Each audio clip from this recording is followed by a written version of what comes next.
రైతు సోదరులందరికీ నమస్కారం అండి. ముఖ్యంగా చిన్ని రైతులందరికీ నా ధన్యవాదాలు. Welcome to agriculture student techniques YouTube channel అండి. ఈరోజు మనము చీనీ పంటలో మనకు తొడిమెక్కుళ్ళు స్టెమ్ ఎన్రాట్ అంటారండి. తొడిమెక్కుళ్ళు వ్యాధిని మనం ఎలా కంట్రోల్ చేసుకోవాలి, మనం ఎలాంటి యాజమాన్య పద్ధతులు పాటించాలనే విషయాలపై ఈరోజు పూర్తిగా మీకు అవగాహన ఇస్తాను. అలాగే మీరు వీడియోని ఎక్కడా స్కిప్ చేయదండి. ప్రతి ఒక్క చీనీ రైతు ఈ వీడియోని అయితే మనం ఎండ్ వరకు చూడాలా. అలాగే మీకు వీడియో నచ్చినట్లయితే ప్లీజ్ లైక్, షేర్, సబ్స్క్రైబ్ అండి. ప్రతి ఒక్కరికి నేను సబ్స్క్రైబ్ చేసుకోవాలని ఛానల్ని కోరుకున్నాను. ఎందుకంటే మీరు సబ్స్క్రైబ్ చేసుకోవడం వల్ల నాకు బూస్ట్గా ఉంటుందండి. నేను కొత్త వీడియోలన్నీ మీ ముందుకు తీసుకురావడానికి ఆస్కారంగా ఉంటుంది.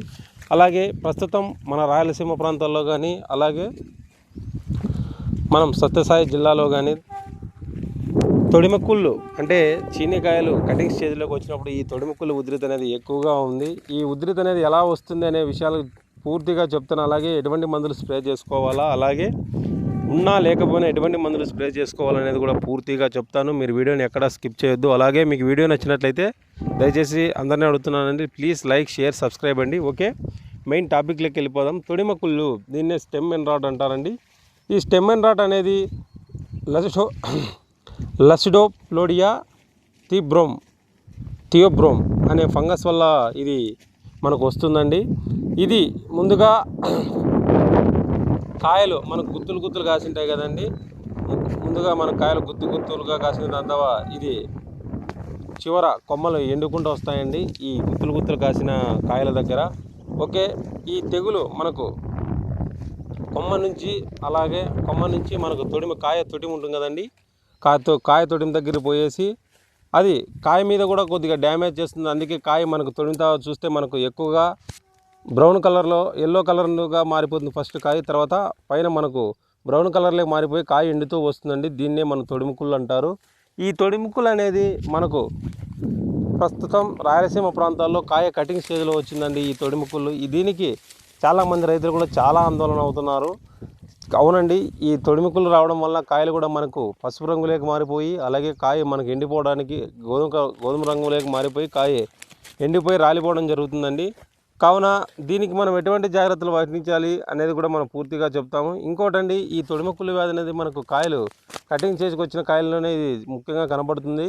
మనకు చిన్న కాయలు ఎలా కనపడదండి. అంటే మనకు ఏప్రిల్, మే ప్రాంతాల్లో ఈ తొడిమెక్కులు వ్యాధి అనేది ఎక్కువగా ఉంటుంది. ఎందుకంటే అప్పుడు తొలకరి వర్షాలు పడుతూ ఉంటాయి. అలాగే వాతావరణం కూడా మనకు వేడిగా ఉంటుంది. అలాగే అధిక ఉష్ణోగ్రతల్లో కూడా మనకు తొడిమెక్కులు రావడానికి ఆస్కారంగా ఉంటుంది. అలాగే వాతావరణంలో తేమ ఉన్నా కూడా మనకు ఈ తొడిమెక్కులు రావడానికి ఆస్కారంగా ఉంటుంది. ఇది రావడం వల్ల మనకు దిగుబడి తగ్గే ఛాన్స్ ఉందండి. ఇది మనకు రాయలసీమ ప్రాంతాలు అయితే ఇది తొడిమెక్కులు అనేది దిగుబడిలో మనకు 10 to 20% మనకు లాస్ అంటే దిగుబడిని తగ్గిస్తుందండి. ఎందుకంటే ఈ వ్యాధి వచ్చిన వెంటనే కాయలు పసుపు రంగులోకి మారిపోతాయి. మొట్టమొదటిగా ఇవి కొమ్మలకు వస్తాయండి. కాయలు ఎక్కడెక్కడ గుత్తులుగా కాసింటాయో ఆ కొమ్మలకు వస్తుంది. కొమ్మలు క్రమంగా కాయ తొడిమకొచ్చి తొడిమితా నుంచి మన కాయ పసుపు రంగులోకి మారిపోయి కాయ పై భాగాన మనకి ఎండిపోవడం జరుగుతుంది. అలాగే మీకు వీడియోలో కూడా thumbnail చూడండి ఎలా వచ్చింది తొడిమెక్కులు అనేది కూడా మీకు చూపిస్తాను. ఓకే, ఇలాంటిది మనకు ఈ తొడిమెక్కులు రాకుండా ఎటువంటి జాగ్రత్తలు వహించాలంటే ముఖ్యంగా మన కటింగ్ స్టేజ్లోనే మీకు చెప్తానండి. ప్రతి ఒక్క రైతు నా చీనీ వీడియోలో కటింగ్ మెయిన్ ఇంపార్టెంట్. ఎందుకంటే ప్రూనింగ్లో మన కటింగ్లో మనం సరైన జాగ్రత్తలు పాటించకపోతే మనకు ఏం జరుగుతుందంటే చెట్టు షేప్ కానీ, అదే కెనోపీ అంటారు కదండి, చెట్టు షేప్ కానీ, అలాగే మనకు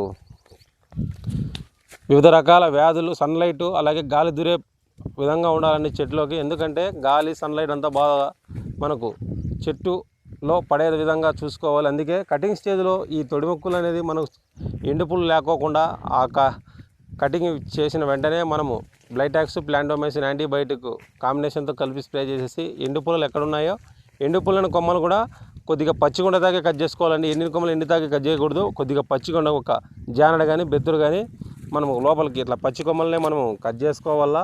అలాగే మొక్క ఎప్పుడు గుబురుగా ఉండేటట్లు చూసుకోకూడదండి. ఎందుకంటే మీరు సరైనంగా ఈ కటింగ్ సరిగ్గా చేయకపోతే మన చెట్టు షేప్లోకి రాదు. అలాగే ఎక్కువగా గుబురుగా ఉంటే ఈ ఫంగస్కి అనేది మనకు లసిడోప్లోడియా థియోబ్రోమ్ అనే ఫంగస్కి చాలా మనము మేలు చేసిన వాళ్ళు అవుతాము ఈ కటింగ్ స్టేజ్లో మనం సరిగ్గా చేసుకోకపోతే.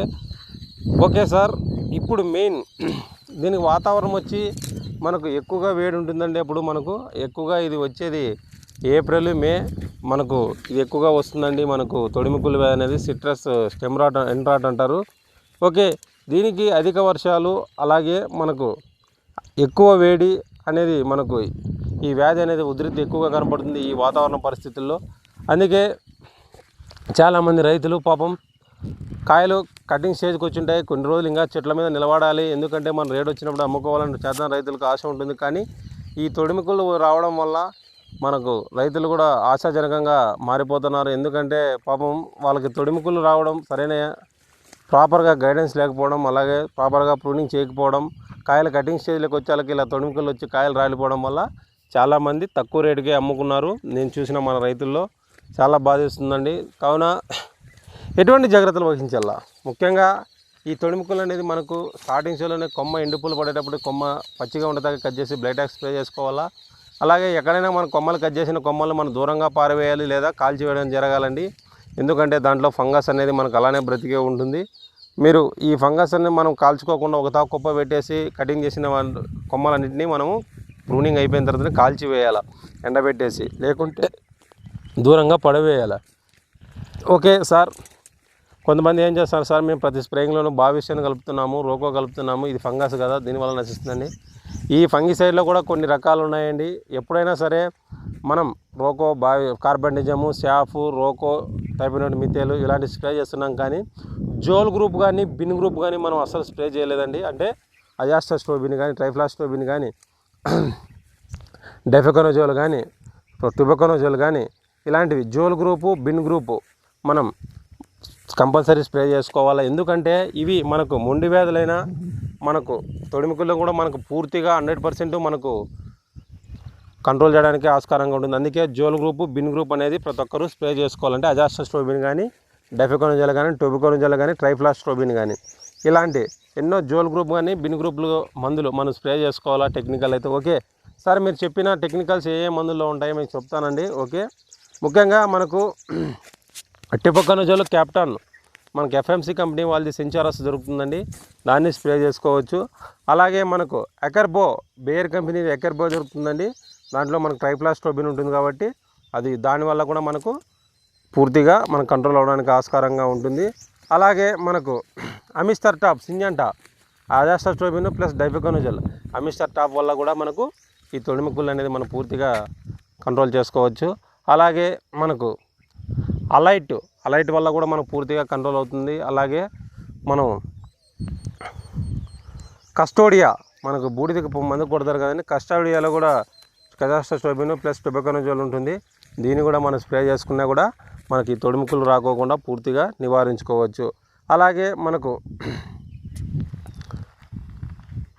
ఈ లూనా అంటారు చూడండి, మనకి బేర్ కంపెనీది ఫ్లూపైరాము ప్లస్ టుబెకనోజోల్, దాంట్లో టుబెకనోజోల్ 70% ఉంటుంది. అది కూడా మనకు 100% మనకు పనిచేయడానికి ఆస్కారంగా ఉంటుంది. అలాగే ఎఫ్ఎంసి కంపెనీ వాళ్ళు అజాకాడియో దొరుకుతుందండి, అది కూడా మనకు కలిపి స్ప్రే చేసుకున్నా కూడా మనం వీటిలో నేను చెప్పిన ఫంగిసైడ్లు ఏదో ఒకటి మనం స్ప్రే చేసుకుంటే, ఎందుకంటే ప్రతి స్ప్రేయింగ్లోనూ కొట్టనవసరం అవసరం లేదండి. మనకు మంత్కు 2 మంత్స్కి ఒకసారి మన బిన్ గ్రూప్ కానీ జోల్ గ్రూప్ కానీ స్ప్రే చేసుకుంటే ఈ తొడిమికులను పూర్తిగా నివారించవచ్చు. అలాగే మీకు వీడియో నచ్చినట్లయితే ప్లీజ్ లైక్, షేర్, సబ్స్క్రైబ్ అండి. అలాగే మీ తోటి చిన్నతోటి రోజులకు వీడియో షేర్ చేయండి. Please like, share, subscribe. Thank you. మీకు ఎటువంటి సందేహాలు ఉన్నా మీరు కామెంట్లు అడగండి, మీకు కంపల్సరీ రిప్లై ఇస్తాను. Thank you.